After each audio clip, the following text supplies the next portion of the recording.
Hari Om, Hari Om, Hari Om.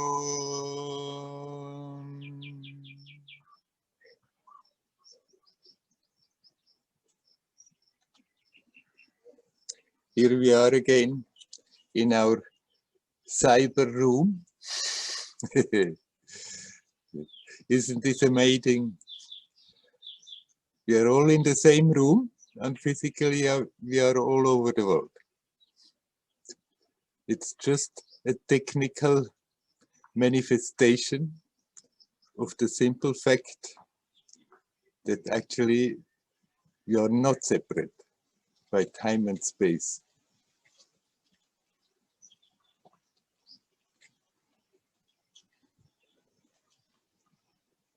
Here amongst sadhaks, I hear often people say, it's so terrible, the digital age. It's so terrible. But it's wrong to think like this. The technology, the digital technology is neutral. It's neither good nor bad. And of course, there is a lot of stuff that is unpleasant happening online. You open any device, you are bombarded with advertisements, but one can learn to just screen that out.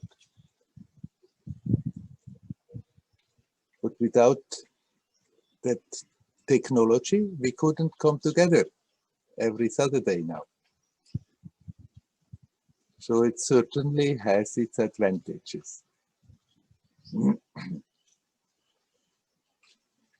Physically, we are in so many places and we are all here. Time and space are relative. And here we meet.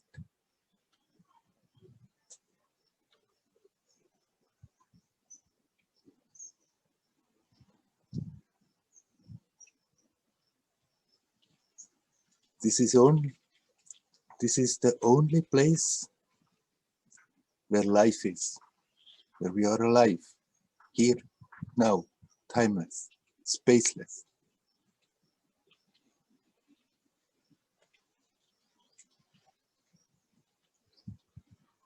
And the technology can give us a little pointer by meeting in the same space in spite of being physically very far away from each other.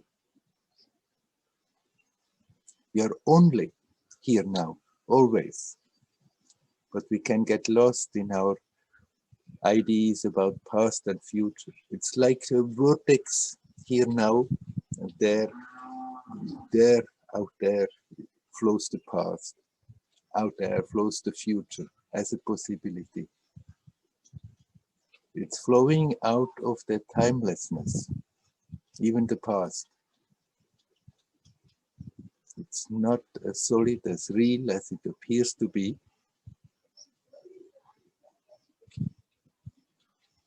And we can learn to live in that present. To get rooted in the timelessness of the now. Where life simply is. Here, now, we don't create problems. The problems we are creating, they are in the mind, creating the past, the story, what has happened, thinking of the future, what may happen, what is bound to happen. But here now, there isn't a problem. There's just life, consciousness, beauty, creativity, love. All comes out bubbling from the timelessness of the now. What madness to live in any other way, but to be rooted in that.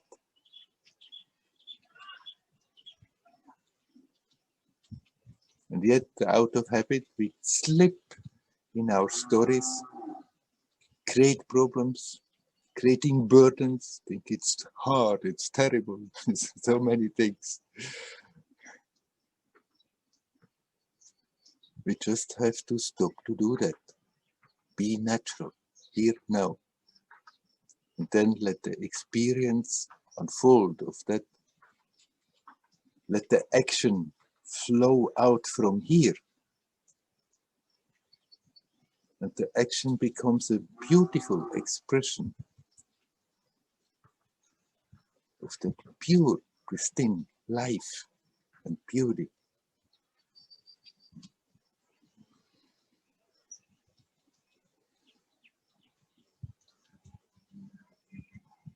Is there anybody who would like to say something? Please come in. Let's see how many we are now. 55.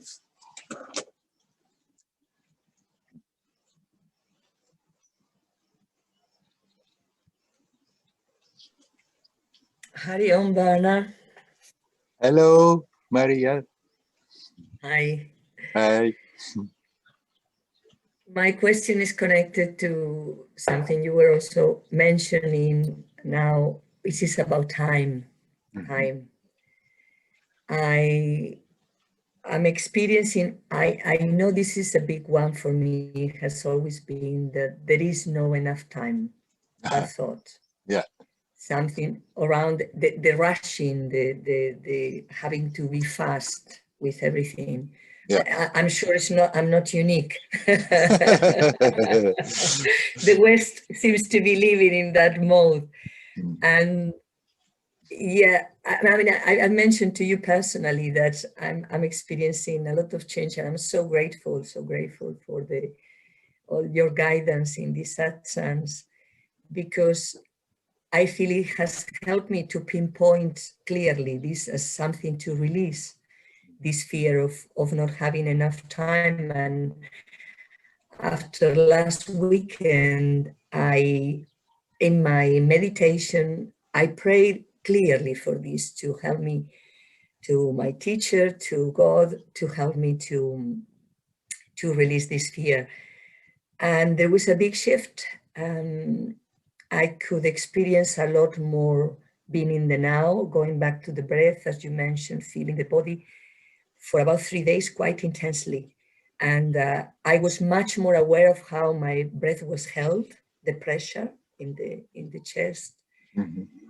I had some beautiful experiences in a couple of meditations with Ramana Maharshi, where I could feel what I feel when I look into his eyes, that God's presence, timeless, peaceful.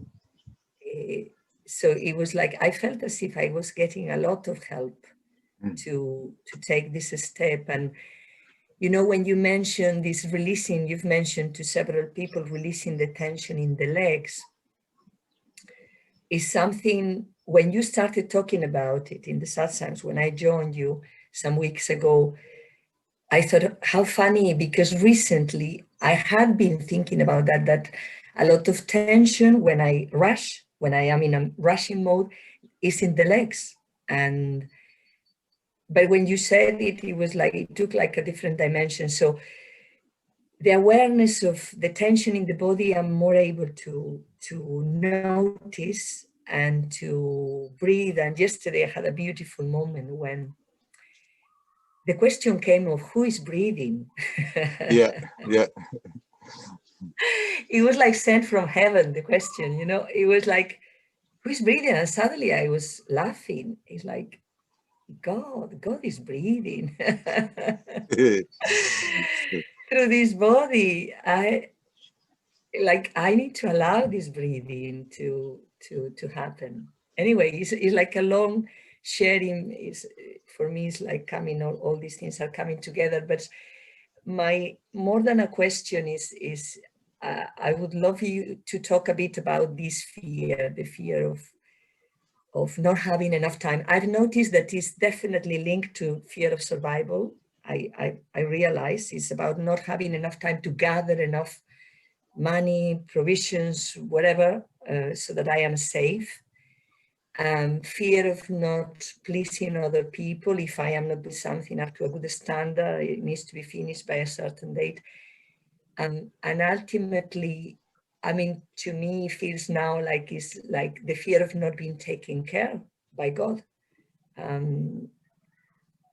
So that I need to rush and rush and rush to make sure I do my best to keep safe. Yeah, get enough points. Yes. Provisions for So old age and so on. it Yeah. has two aspects, the fear that in your lifetime maybe you're not more having enough time to do enough, and it also from moment to moment in your daily life, the stress of quickly having to finish things and being in tension because of that. Is that what I Yes. understand, right? Yes. And especially with the second aspect, in the day-to-day life, from moment to moment, yes, as you mentioned, in the Western society, and more also in the Eastern society, people are always tense, rushing, quickly wanting to finish something. And when you catch yourself, when you become aware, oh, I'm totally into it, then you just consciously relax. Don't even start to think about it much, but at that moment you just consciously relax and you become aware, actually, I can do my stuff, whatever I'm doing right now, not only equally good, but most of the time better if I relax. But then it's just in the mind, I have to rush, and then instead of being here now and with what you are busy with, the mind is already, and after that I have to this, and after that I have to that, and after that, and that creates all the tension. Yeah. Although there is not most of the time no reality to it at all. Usually people have enough time to do what they need to do, and still that feeling of stress and having to rush is there all the time. But it's just that we're creating in the mind that tension by not being in the present, and then worrying whether I can finish this, whether I can do that, whether I am capable of. And of course, you said it's often also connected with that fear. I have to do it properly in time so that I'm getting the positive feedback, that people like me, that the boss is happy with me, that whoever, that they are happy with me and express a positive attitude about my action.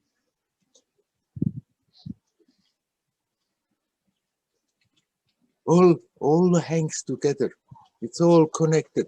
That identification with what I am, with that role that I'm playing with that person, that I am that person identified, and so accordingly I need from other persons so my necessary feedback in order to feel satisfied. When you become aware of it, just at that moment, relax. And tell yourself, look, see, I can do it as well if I'm not stressing. I can do it most probably better if I'm not stressing. And if you do it again and again, gradually it goes down in the subconscious, because from the subconscious habit, we keep on acting the way we are acting, continue acting the same way, because even if we consciously decide something, the decisions we have made, the habits that we have formed that are in the subconscious, they are usually stronger than our conscious decisions. But whenever you become aware that at that moment at least you relax, and you become aware when you observe, when you relax and observe, actually I can do it equally good, I can do it even better if I'm not keeping up that sense of urgency, that sense of stress, that sense of I'm not getting there. But simply, peacefully do one thing after the other. And then if you do that every time, you catch yourself. It goes deeper and deeper in the subconscious until gradually it neutralizes the old habit of always being put into stress. It's not astonishing that people act like this, because growing up in a society where everybody acts like this, then naturally everybody starts while growing up to pick up that same thing. And often it's then being also told in the school, when you do an apprenticeship or so, or when you are employed, that there is always that urgency. The boss tells you, you have to hurry, you have to hurry. I remember in my apprenticeship, the first boss I had all the time was, hurry, hurry, hurry, hurry, hurry, hurry. And then it becomes such a habit that even if nobody is standing there, still we do that to ourselves without being aware of it. But now you are aware of it, so you can start to work on it. Whenever you catch yourself, I'm totally into that stressy mood that I should hurry, hurry, hurry, just relax, breathe, relax. And then you do the same thing and you see how easy it goes. And when things come about, maybe you don't have enough time in your life, that maybe you're not achieving enough spiritually. Maybe, yeah, that you cannot satisfy God when you get out of this life. Then you can have a good laugh at yourself. Here, now, is what you are looking for. It's not a business, it's not some kind of a race, and only the best, they are going to get the prize. Every effort you have made, every tension you have gone through, every pain you have experienced, everything is accumulating something very precious, even if you are not aware of it. And it's with you, it cannot be taken away. And by stressing, we're only making it hard.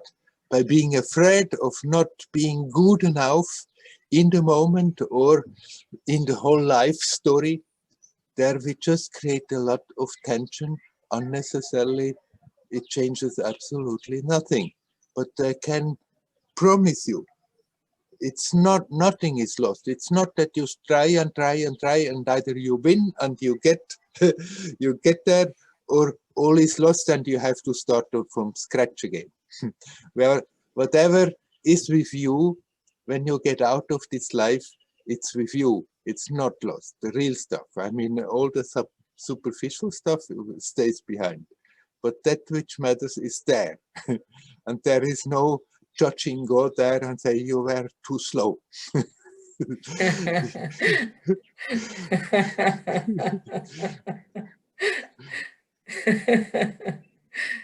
Oh, thank you. But it's mainly the moment-to-moment stress that is the problem. If we hold on to that moment-to-moment stress, out of this comes also that idea, maybe I'm not achieving enough in my life. If we stop worrying in the moment, then that idea starts to disappear all by itself. There's not really a goal. Just be consciously conscious as good as you can. Or if we cannot shed the idea of a goal, make it in the goal to be consciously in the present. And not some kind of imagined goal that we have to achieve. And the more you are in that timelessness of the now, the more you can relax in that, the more the experience starts to unfold in a beautiful way.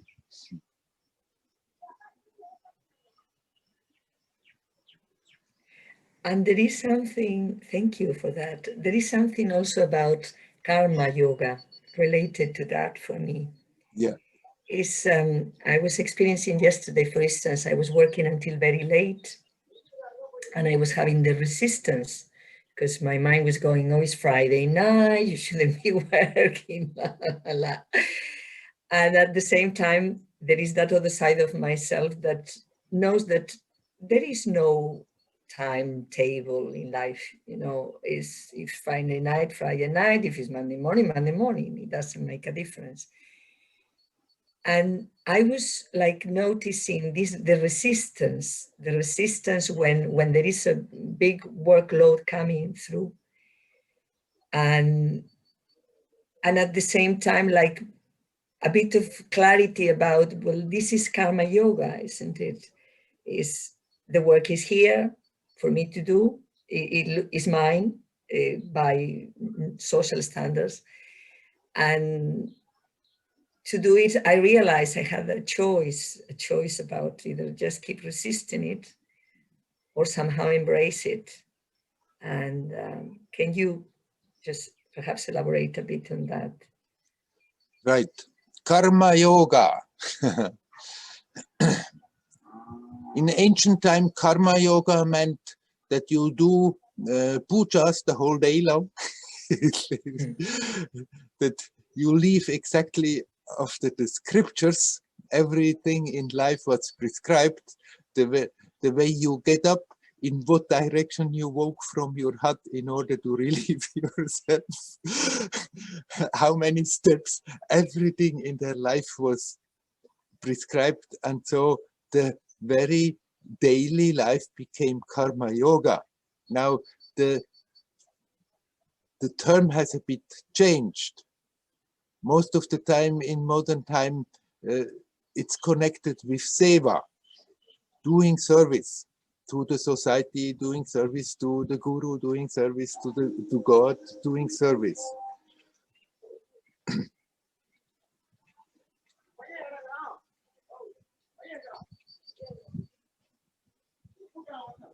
But it depends how we are doing it. And then every work becomes karma yoga. An ordinary job becomes karma yoga. As long as we just go half asleep through our daily life, being pushed by the circumstances, you cannot really call that karma yoga. You're just somehow dragging along. You're just busy to somehow gain your money to be alive. In order to turn your activities into karma yoga, and it doesn't matter whether you are doing service to a guru or whether you're just doing your job. Here in India, often they say, it's only karma yoga if you don't get the fruit of it. Nishkama karma, that you have to work but not get paid for it. Then it can become karma yoga. But it has nothing to do with that. We can live in an ashram, not get paid, but I mean, you are being provided with food and shelter and everything like everybody else too. In order to turn your actions into karma yoga, you have to connect it with one of the three other main yogas. You can do your actions more with the attitude of a jnana margi, or more like a yogi, or more like a devotee. If you do it more like a jnana margi, then you do your actions, you do your job, you do your work, and you have very well the right to get your wages at the end of the month. But you remind yourself to be observative, not to get lost.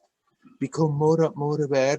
There is the activity, but there is that silent aspect that is not changing, that is not affected.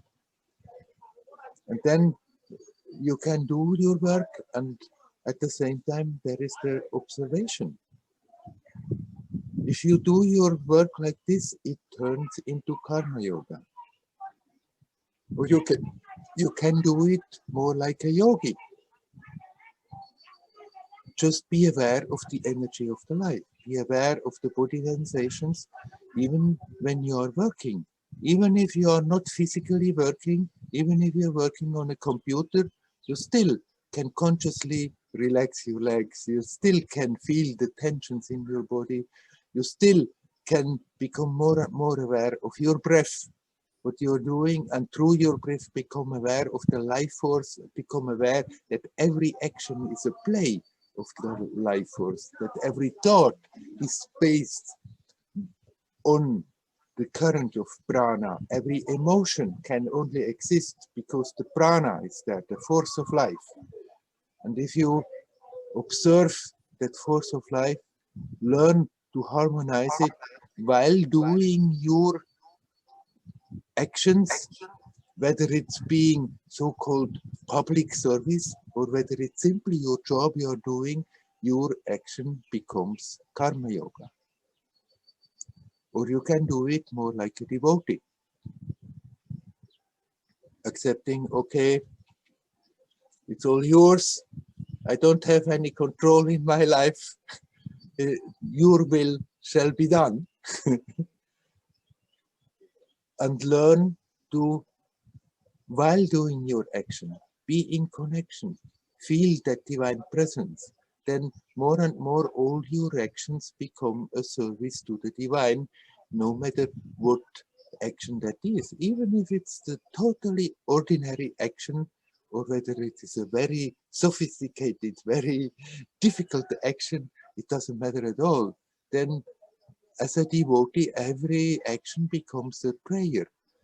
And you become more and more aware of the divine presence. That divine presence is the same presence you're feeling when you're observing, like a jnani. The divine presence is the same presence that you're becoming more and more aware when you're putting your attention more on the prana, on the force of life. You can do it in one of these three ways or in a combination of that. But somehow we have to remind ourselves to get that alertness, to get that awareness, to consciously do that. Otherwise, we're just being swept along in our daily life, and you cannot really call our action, even if we do a lot of work, karma yoga. If we start to become aware how we are doing it, then it's the work itself, no matter what work we are doing, is turning into karma yoga.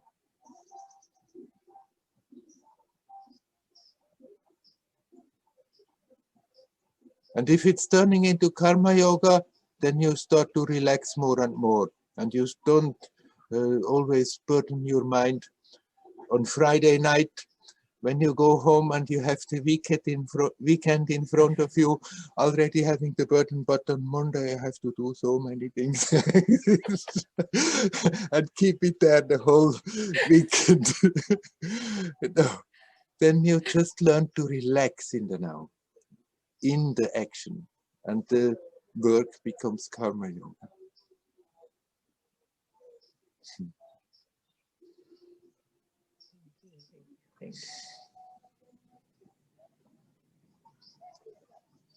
Hari Om, Hari Om, Hari Om.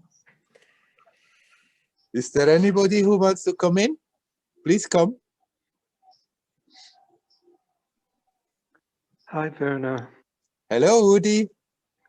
I would like to continue with this amazing conversation that you have started with a story about the two guys that are meeting, and one asked the other, can you tell me what's more important, the journey or the destination of this journey?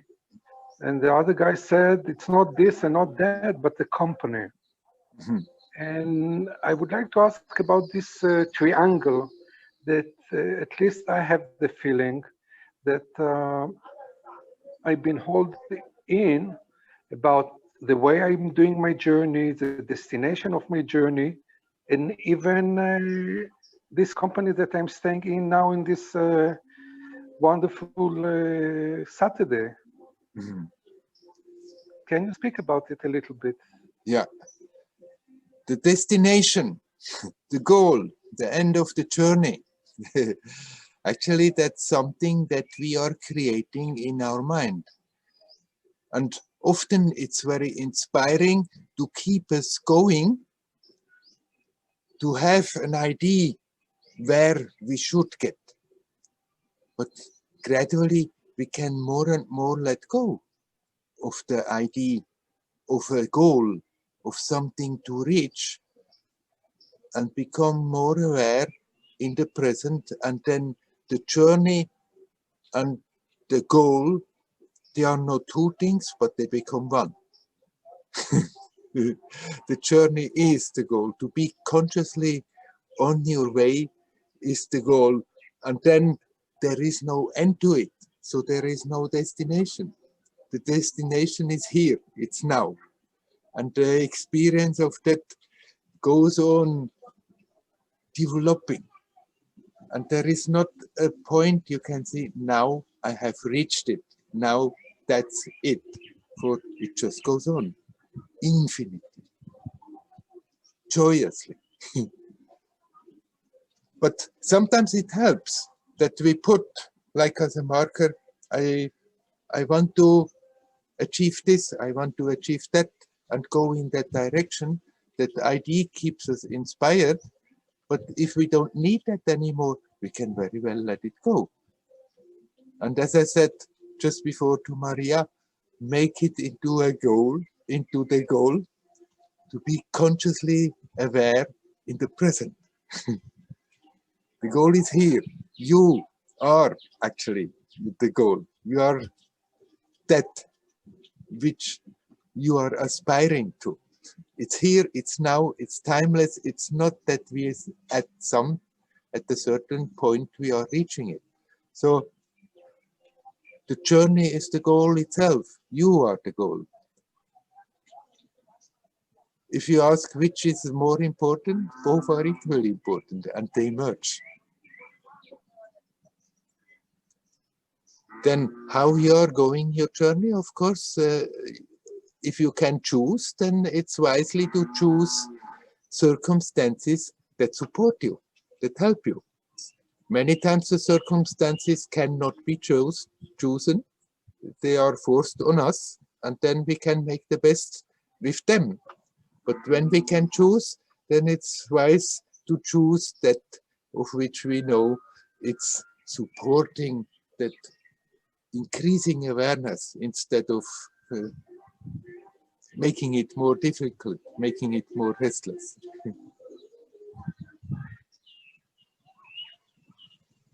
So even the need that, let's say, Maria have said about the time, is it a false need to possess something? I'm not saying about Maria, but about ourselves, that we're trying to possess, to hold something as belong to us in many, many aspects, even the time. Intellectually, we do hold it, hold our idea of the time, our notion. And then with that notion, we create the whole story that could happen, that should happen, that maybe I'm good enough, maybe I'm not good enough.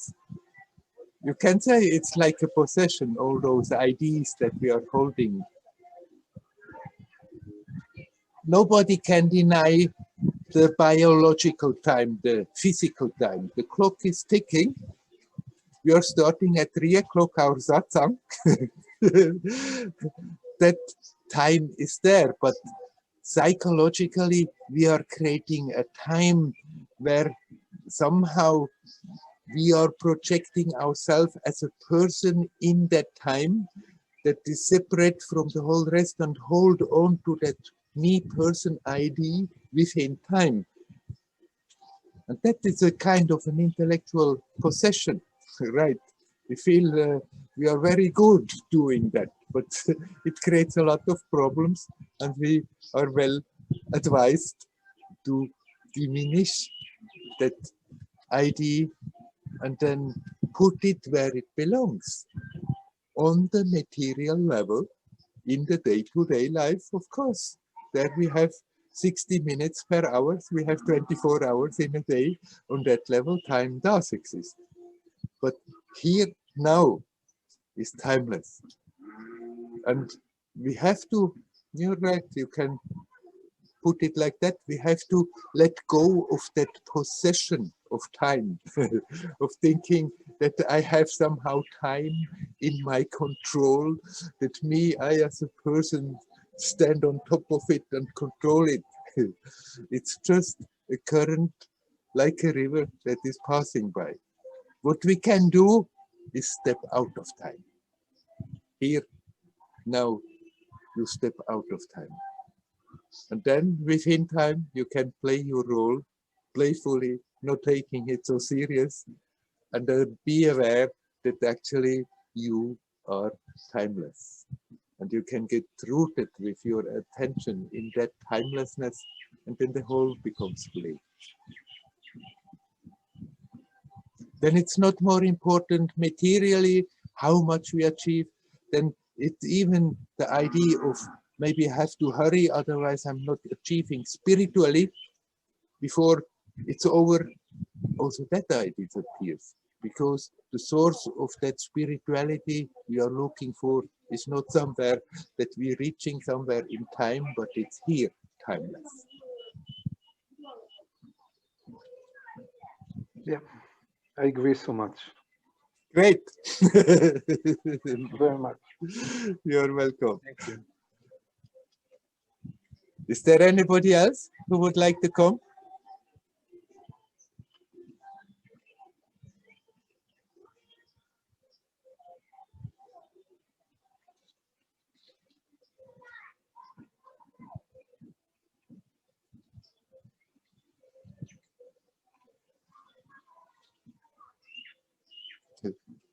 They are harvesting the rice.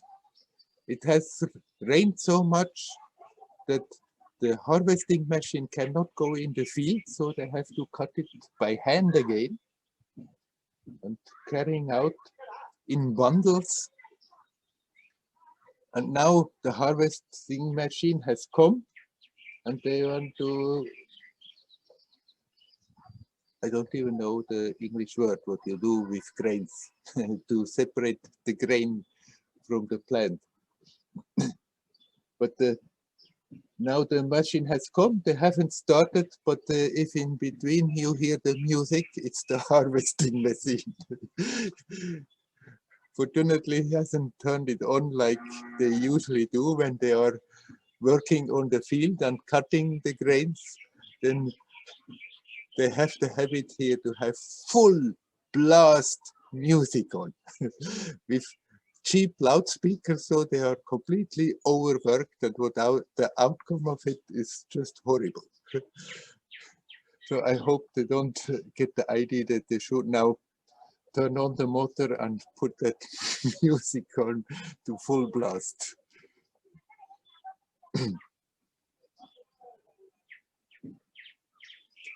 Anyhow, shall we come back to the satsang? Hello? Hello, Werner. Hello, Karen? This is Kirsten. Kirsten, not Karen. Kirsten, right. Can you see me? Yeah, I see you. I just Okay. got the name confused. Yeah. I meant you, but I took that the wrong word. I thought maybe somebody else was trying to come in also. No. I want to say thank you to you and also to the Sangha, because I felt a lot of support from last Saturday. And as the afternoon was passing, I could feel more and more calm. And the next morning, I was even able to meditate. So it's been a huge support. Great, really wonderful. Yeah, because the thing was that I was in a state where, because of the anxiety, I couldn't feel the body, I couldn't feel the breath. So I had to do some really strong breathing and take walks just to kind of continue. But then after the satsang, I could come into a yoga and meditation practice, and now it's moving. So that's very nice. Wonderful. Yeah. And also what you said, take it as a challenge. What I have really felt, I mean, I've been very strong in the Hatha yoga practice since the lockdown last year. Yeah. And many years before, I've been more in a kind of mindfulness kind of attitude to the yoga. Yeah. But I've been working very much with Kumbhaka and pranayama and all these classical things. So it's been very interesting now with this state, which is also a physiological state, to see how these old yogic tools actually, I mean, I'm a yoga teacher, so it's been nice to explore in my own body. Yeah. And I'm exploring diet also, and I feel very encouraged and hopeful, if that's the right word. Yeah, I take it as an experiment, and then we'll see what happens. So Right. it has moved a lot. That is wonderful. After all, Yeah. our whole life is an experiment. Yeah, it is. And it's not, I mean, it's not surprising if you suddenly get such a verdict that you are carrying such a disease, that the mind reacts and that the tendency is there to collapse and break down. But then if you can work yourself out of that, then you just continue your experiment life in a way like before, with an additional challenge. But in spite of the situation, we still can go about it joyously and playfully. And the more you experience that, the greater. Yeah, I'm not quite there yet, but it's coming little by little. Right, that's the job. We are working. Yeah, right. I wanted to also ask something in that connection, because what I experienced also, and I remember from other time when I was in a kind of deep crisis, is that the humbleness is becoming a natural thing. Yeah. And it's more difficult to be in that real humble attitude to life when it's going good. Yeah. So there's something, I feel that humbleness is kind of a key, because I would say for me in major periods, I feel very on top of things, and that feeling on top of things and being very positive and being very joyful, actually it's like then the humbleness cannot really come true into that. There's something there that the ego is doing. Like, okay, now I'm on the top of things. Yeah. And yeah, there's, if you can say something about that. Right, it's also an illusion to be in control as a person. It's good to develop that humility. That humbleness is humility.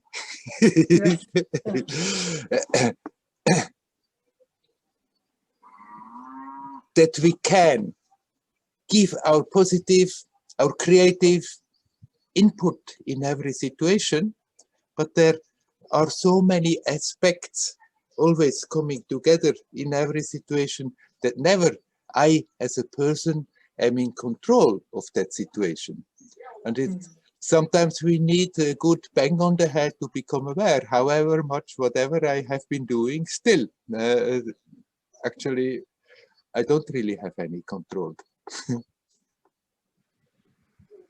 Humility doesn't mean that we have to bow down to everybody and say degrading things about ourselves and praise others higher than ourselves, or some kind of funny things that people sometimes do when they want to be humble. Humility simply means that awareness that I, as a person, I'm just actually I'm just a marionette. I'm just being driven by something else. But you are that which is behind that. You are that being, and that being is one with divinity, one with God. So as a person, humility simply means they acknowledge that that person I have been thinking I am, that I have been nursing all the time, is just the role that I'm playing. I'm not that person. If that awareness is there, the humility is also there. That awareness of that magnificence that is creating this whole show, that is running this whole show.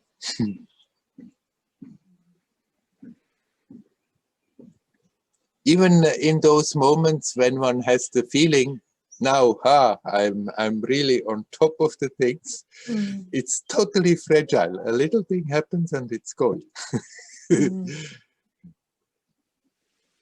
So we don't have to try to develop that feeling to be on top of the things in control, but on top of the things that you become aware, there is something in you that is not affected by whatever is happening. The positive things, the joyous things, the unpleasant things, the sad things. And even if suddenly you hear, there is a physical disease, you as a being are not affected by it. The more you are aware of that, the more you are on top of it without making it into an ego trip, without thinking me, I'm in control. The me, I is not in control, even if we, even if we think we are.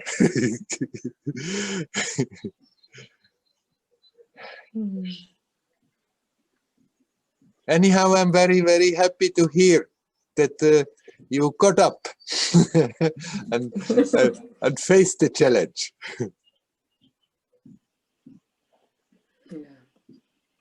Yeah, thank you again. You're most welcome. Hari Om. Hari Om.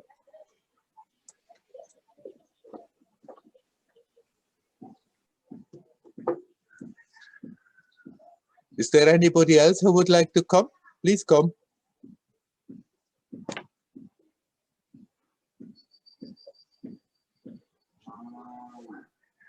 Hello, Werner. Hello, Dayal. Oh, nice to see you. Nice to see you. Reading a new book of kind of modern spirituality. Its name, I'm not sure about English name, something, The Freedom from Money Game, something like this. And the person planning actually Advaita philosophy, but applied with the money. Sorry, and, they play this? He explained Advaita philosophy and applied for the money in general in the life. See. Yeah. But main method to get freedom from tension in the life, he offered to understand that whatever happening in the life, we are pulling to our life, or we are creating to get lessons or whatever, and just accept whatever difficulty we have and watch it and watch sensations, and it will pass away and we will gain the power. So I'm not difficult to explain everything. I just read it. But what do you think about approach? If we think everything what is happening, we create or we pull to our life, and just understand we are create all whatever is happening around. Sure, you are the creator of your story, but not you, Dayal. Dayal is an actor, is a character in the movie. And you are the actor who is playing the character, Dayal. But you are also the producer and the author. you, you are the director of the show, but not Dial. Dial is not the director of your show. So whatever happens to you as a person, you can say you have created, but not you as a person. But your being has somehow agreed to go through that story. Now, that story is still hanging, that a lot of things they are bound to happen, but still in the course of the story, the maturity may be there that we change that story also. That somehow it's not more necessary to go through all the things that originally had been planned in that movie because the lesson had been learned. So it's a good approach, what you said, and accepting what comes and deal with it, and then observe it, what's happening, without getting overwhelmed by it and let it go away again. That's perfectly valid. That's how you learn to make the best out of the situation. It's whether you say that you produced it or not, it doesn't really matter. But if you learn to accept the situation as they come and let them go as they go, then they are not doing any harm. But still, I mean, it's not that acceptance is not a fatalism. It's not weakness. It's not that I am a weak being and I have to accept come heaven or hell because I can't do anything. No, you can accept the joyous situation, you can accept the unpleasant situation. Still, you can put your creativity, your dynamic input in that situation. Now, after that comes still the acceptance. It's not in your hands whether you are successful or not with whatever you are putting into it. Then you can put whatever you can into it and then accept the outcome again as God's will. Sometimes it's successful, sometimes it's not successful. Sometimes what you put into a situation tips the scale and the situation changes. Sometimes it doesn't change. And you can learn to accept both equally. But that doesn't mean because of that acceptance you should not exercise your creativity. That the two can come together. You are creative from moment to moment. You let that inner beauty come and flow out and manifest and express itself. But whether you are successful with it or not, that doesn't really lay in your hands, and it's good to learn to accept it. Observe it, accept it, let it go. That's how we are growing. Yeah, I just have difficulty to explain, but he means our spirit create all the situation. And Yeah. if we understand that it's our spirit to try to help us make Yes. difficulties, then it make easy to accept it. And it's not means it will pass away immediately.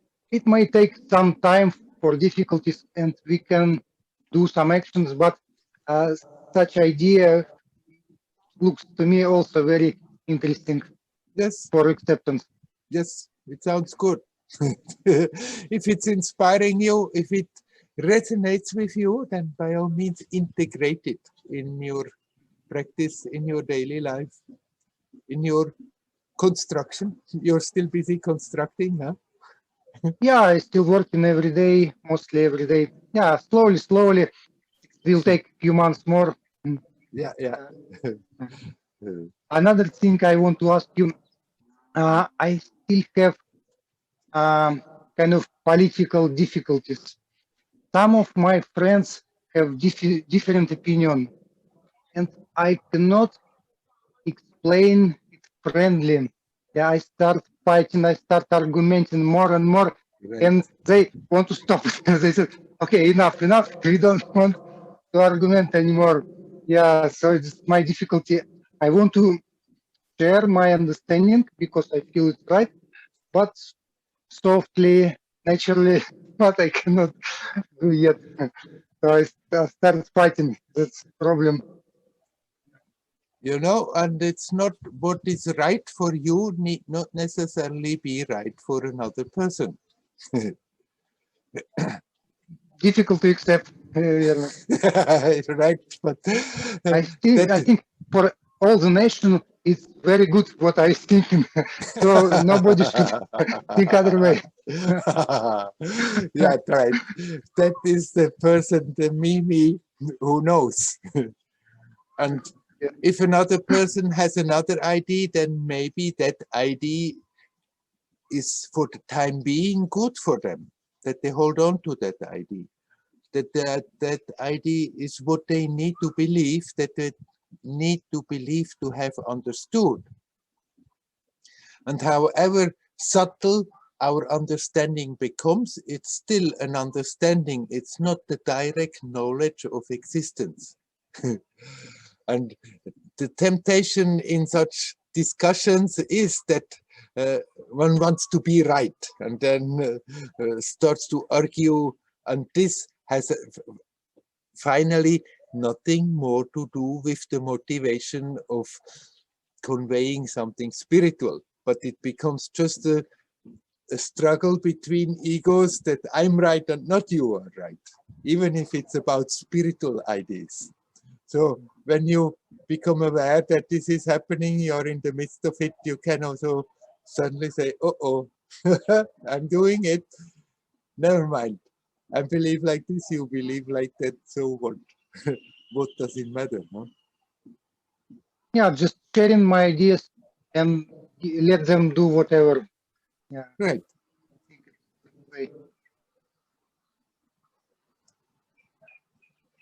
Your ideas are good for you. They help you, they support you, they inspire you. But you cannot claim that they are the same, equally good and inspiring for the other one. Even if you think they are right, then accept that for the other one, a different idea may be much more useful right now than trying to pick up your idea. Yeah, I will try. Old habits may come back, that you find yourself suddenly in the midst of an argument, but then you may also have that presence and say, okay, I stop. Instead of insisting, no, it's like this, no, it's like this, no, it's like this, understand how it is, then, okay, after all, what does it matter? I think, can you hear the machine? A little bit, not much. No, not much, so no problem. Not Huh? much. Even I can still hear it. It's not like when he was there with the sprayer just in, in the field beside that. I couldn't hear people talking anymore. I still can hear you now. When they started the machine, and luckily he didn't start the music. No, we have good sound, no problem. Yeah, good. You don't have a mission to convince other people from the right, of the right ideas, because ultimately they are still ideas, and for you they are right, and they help you, they support you, they inspire you, they guide you, but it may not do the same thing for somebody else. So it's good to get rid of that idea that I have to tell them. If somebody comes to you and asks questions, and then you can guide them to the best of your knowledge from your heart. And if he starts to argue, then you can tell him, but if you want to believe like this, then you do as you like. But if you ask me, I would tell you like this. But you don't have to, in discussions, when you feel that people say wrong things, you can present your idea that I'd rather see it this way, that way. And if they accept it, fine. And if they don't accept it, it's also fine. It's not that you have to insist and convince them because your idea is the right one.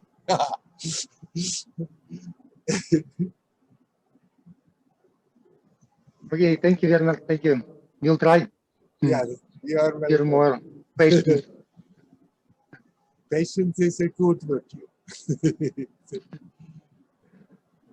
You know, it hasn't come easily to me, patience. I wasn't a patient man before. And the more we resist to develop patience, the harder we have to struggle. But sooner or later, somehow or other, we don't get around with developing patience.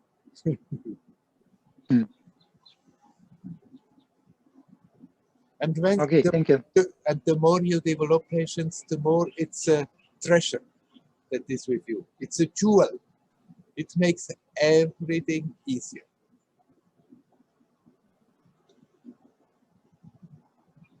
Okay. Hari Om. Okay, Jaya. thank you. Hari Om. Hari Om.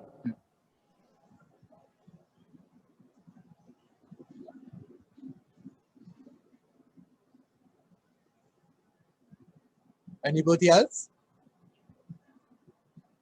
You have still quite some time. So anybody would like to talk, please come.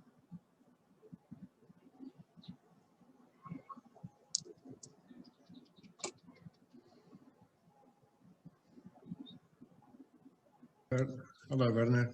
It's Victor. Hello, Victor. Can you hear me? Hope so. Yes, I can hear you. I can see you. Thank you. I have a question for you.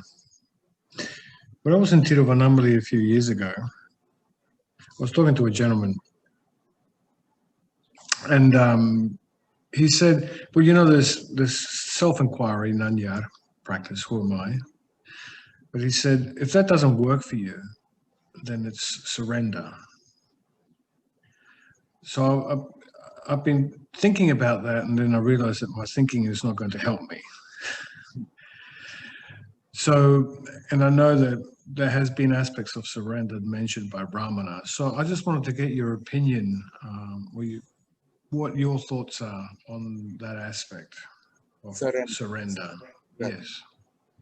I mean, it comes eventually always to that somehow or other we have to surrender.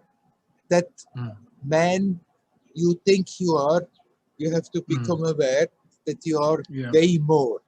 And giving up that idea is surrender. Okay. And you can do it more, again, more like a jnani or a yogi or a devotee or the combination of the three. It's a step like a devotee. A disciple surrenders to the guru, says, okay, you take control, I'll do what you say. But it's only a partial surrender. It's more like a declaration, okay, I'm getting slowly ready to surrender, this external surrender. The devotee who says, okay, God, thy will be done.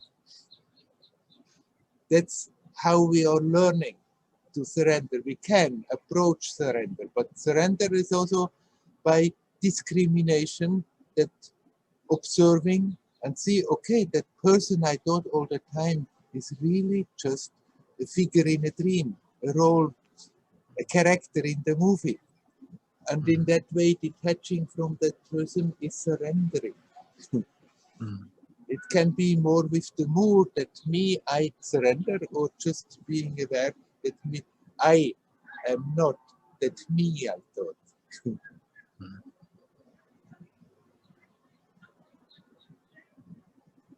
In a way, finally, it's always a surrender. Surrender meaning letting go of the ideas I have developed about myself. I have been holding on to about myself, that we can get rid of those notions, of those ideas, and learn to be open. Whether you're doing more in a devotional way, or in a yogic way, or in a jnani way, it doesn't really matter. But the question, who am I, may not be for everybody. For some people, it will be very appealing. And then you can also just, as a jnani, surrender that. Just accept I'm staying now as the observer, observing. Instead of identifying with all that I'm doing, I'm just watching, witnessing the emotions that come and go, the thoughts that come and go, all my personal reactions that come and go. And in that way, you still are on that jnana approach, but you don't need necessarily to ask the question, who am I? You just observe what's going on. Ramana has also taught to people in very different ways. There are Ramana devotees, they have, after that, when he was not more there, they have been doing what Dale just has been talking about, arguing with each other. What is the true self-inquiry? What has Ramana really meant? What has he really been teaching? And one was shouting at the other is wrong, and Ramana said like this, and the other was said, no, he said like that. And it doesn't matter at all, because he have been teaching self-inquiry differently to different people. For example, to Annamalai Swami, that many people know here and have read his story, he was also teaching self-inquiry, but then more that he develops the mood, I'm everything, instead of being with that, who am I, that he just develops that, I'm everything. And it was perfectly valid. So we can be on that jnana approach in very different ways. And when you learn to detach from the me personality, that is the surrender. Now they got the idea. You can still hear me well? Can you hear the music? Yes. Can you hear the music? No, not really. Oh, good. Great. It's not so loud. It's over there and it's stationary. The way that I had these thoughts was only because I never wanted to allow myself to get caught up in this in a spiritual head where I think I'm achieving something or there's something to achieve, because it puts me outside of the present moment. So what I have actually been doing in the meditation, or in the moment of sitting still in the present moment, has been, and what I was coming with by surrender was, I have ideas in my head, and I realize that these ideas come from way in the past and all these previous experiences, and I became aware that what these things do is actually take me away from the present moment in terms of a new experience, because everything is so bound by what I think I know that it sort of keeps me away from potentially some kind of new experience, or even just a present moment experience. And so the thought surrender came into my mind just from the point of view of just letting go of those ideas and see what happens. And it's just a letting go and just sitting there breathing and just see what happens and not actually get caught up. And so, that's how I understood surrender to be, to just let go and to just be in the present moment and really see what happens in that experience. And I have found that quite good for me. Because I am quite calm about it. So I'm not looking for anything.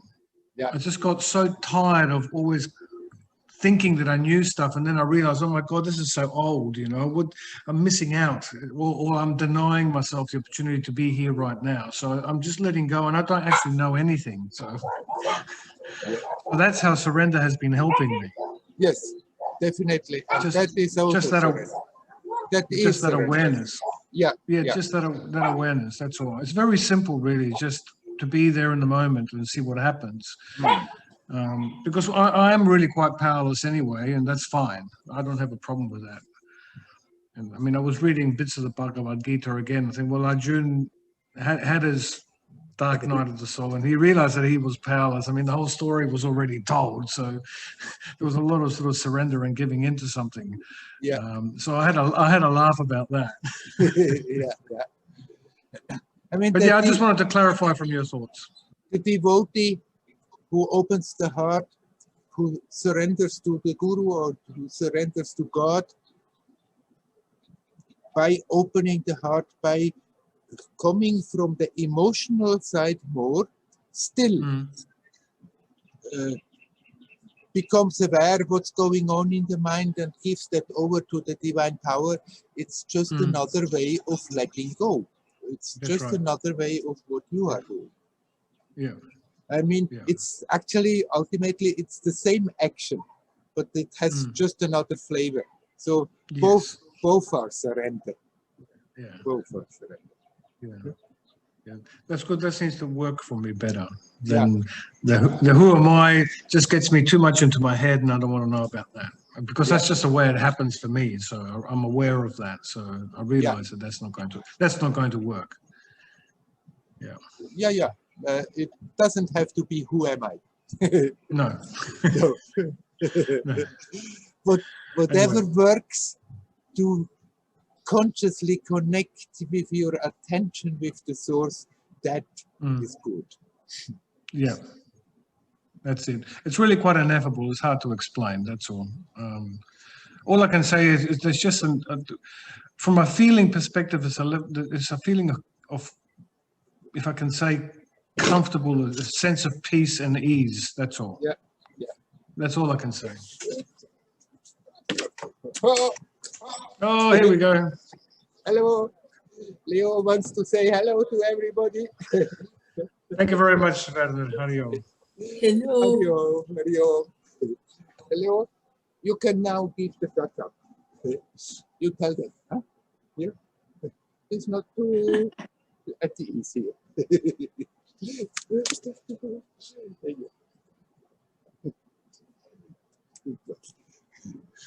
Is there anybody else who would like to come in? Please come.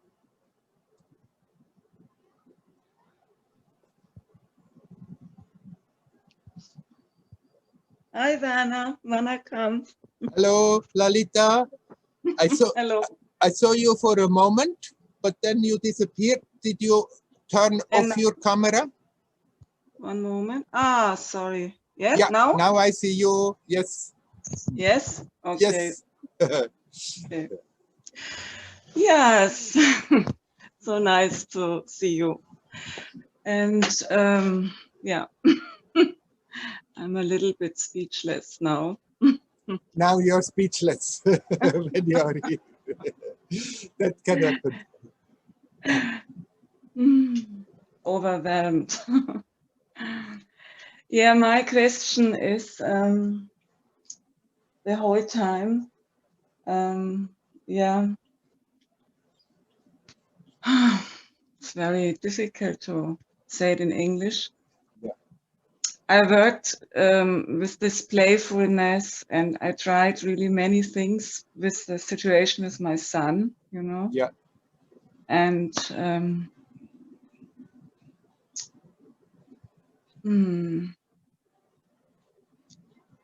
but on one side, you know, I just let him do because he's 18.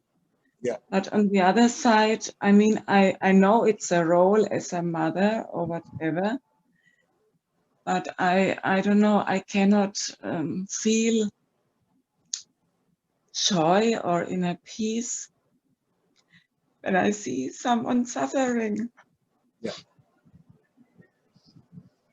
And yeah, that's my question, how to deal with the situation. Yeah. And it becomes worse and worse, you know. Yeah.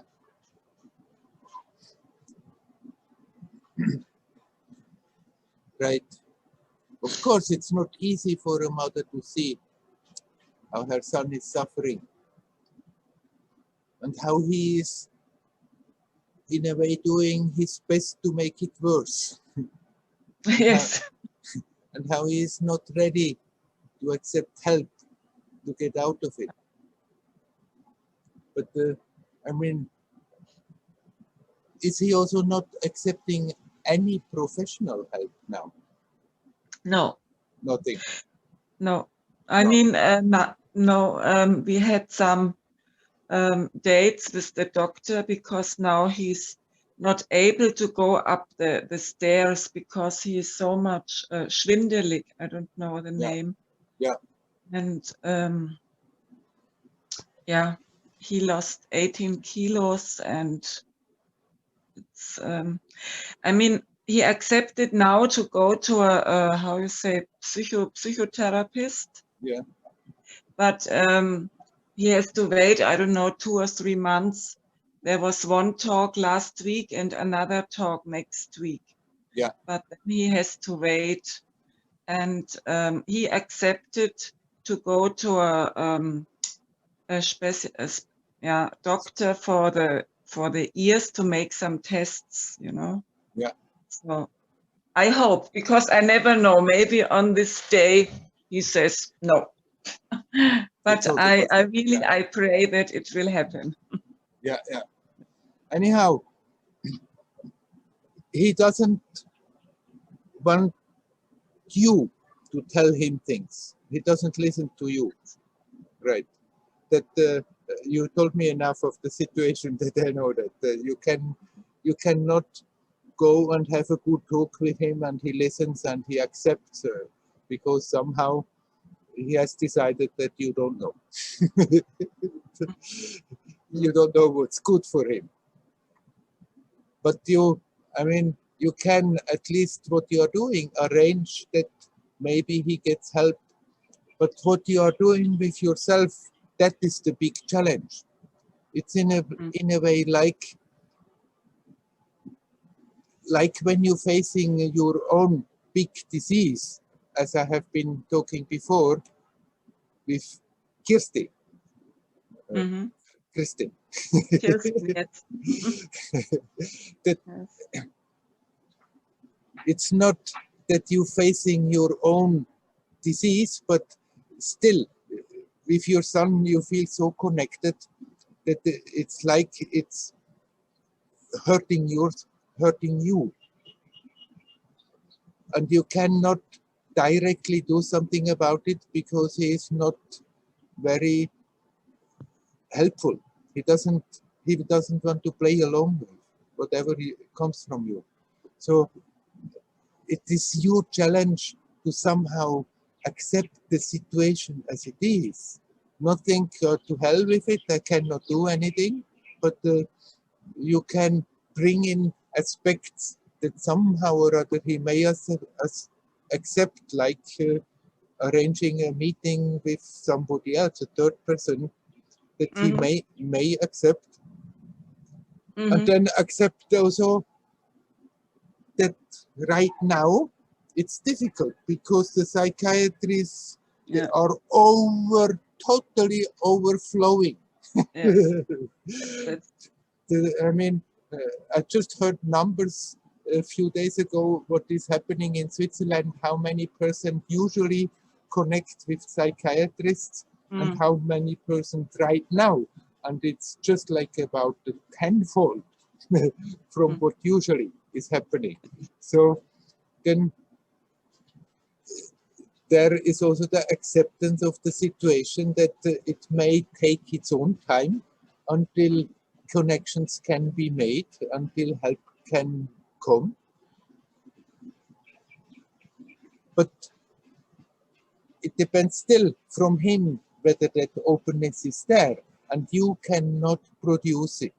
You cannot do it. So at least you don't have to sit there and feel guilty and think I'm doing something wrong. Because that is a big part of the problem then.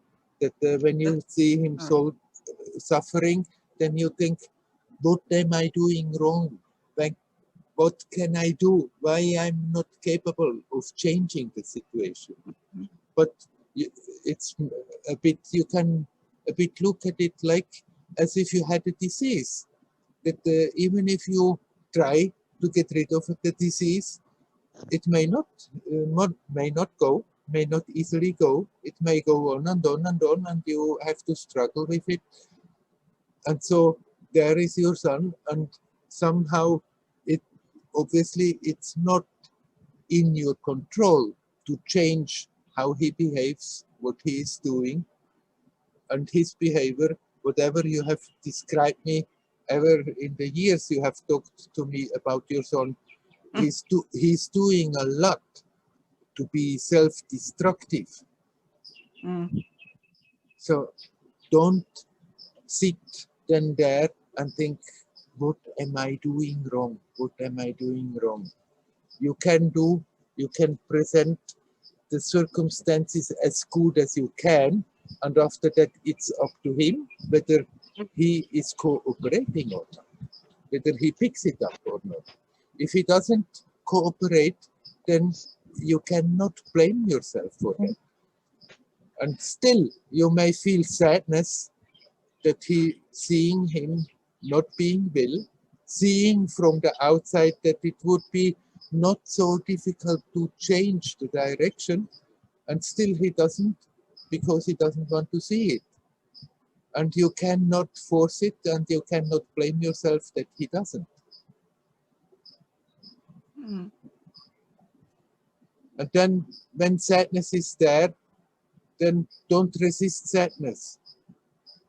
Because otherwise, when you struggle with sadness, then sometimes you may be in control, sometimes it's totally overwhelming, and it's pulling you into a dark hole, into a dark space. But when those feelings of sadness and sometimes desperation come, then accept also those feelings. Let those feelings come and see what they are doing to you right now, to your experience right now, what they are doing to your physical experience, how it is manifesting in your body, how it is manifesting energetically, and instead of fighting it, then just start to relax. Then the feelings may not immediately go, but they are not capable of pulling you into a depression. They are not capable of pulling you into that dark space from where you just don't know anything anymore. I don't think that I'm in a depression. I mean, I was crying now. Germany also is, there's a flood, you know. We have so much rain. Now I can express the feelings, and also what you said, since 1 week, I have problems to hear on my left ear. You know, this is also maybe a manifestation because I don't want to hear anything anymore or whatever. I don't know. Just, you know, for me, I don't get it in the mind why somebody is not leaving his room or why he's not going outside. You know, it's I cannot understand. Right. It's not possible. Because of course you cannot understand, because for you it's so wonderful to go out in nature, and that helps you to open your heart, to connect with yourself. Yes. Then it's difficult to understand that somebody doesn't even want to try. Yeah, but I mean, you know, like he knows, like last night, he came up and then he told me, oh, I have a headache, I have this pain, I have this pain, I hardly can breathe. I mean, what to say? And then he opens the window. Oh, I will take some breaths, you know? Yeah. Why not to take the jacket and just go for a walk? And this is how somebody can be so destructive with his body. I mean, we have the life is a gift, you know. And right. Well, if he's at that point that he really doesn't want to come out of his room, he does need help. and somehow or other, hopefully he will accept it, but you can only arrange it. You are too close to him. He won't accept that kind of help from your part. And you help him most by not letting yourself being pulled into a depression because of it. And one way of not getting pulled into that depression is by, when the desperation comes, when the sadness comes, not fighting with it, accepting it, observing what it is doing, and then instead of getting more and more tense, start to consciously relax. Then the feelings don't have that same power of just pulling you down and down and down and down. Then they come, are there for a time, and then they go again. And then you can feel relieved. And when you feel relieved and when you feel good, don't have a bad conscience and handicap yourself and think, how can I feel good? How can I feel relieved when my son suffers? Yeah. You help him best if you feel good. Yes. You don't help him anything if you pull yourself into a depression. Yeah. Yeah. Be very clear about it, that because we are often masters in handicapping ourselves, instead of letting go something that is hurting, we think it's my duty to hold on to. How can I just be happy if somebody close to me feels so unhappy? But we don't help others by joining their suffering. We help others by seeing their suffering, and in spite of that, learn to connect with the joyous beingness that is there all the time. And if you can do that, something very beautiful and creative flows through you to the one who is suffering. If we just also start to suffer, then there we are just adding more suffering. Yes. Yes. Thank you so much. Yeah. I wish you well. Thank you. I wish Hariom. your son well. Hariom. Hariom. Yom. Okay. Shall we stop for today with talking? I think so. So I'm going to turn off the recording.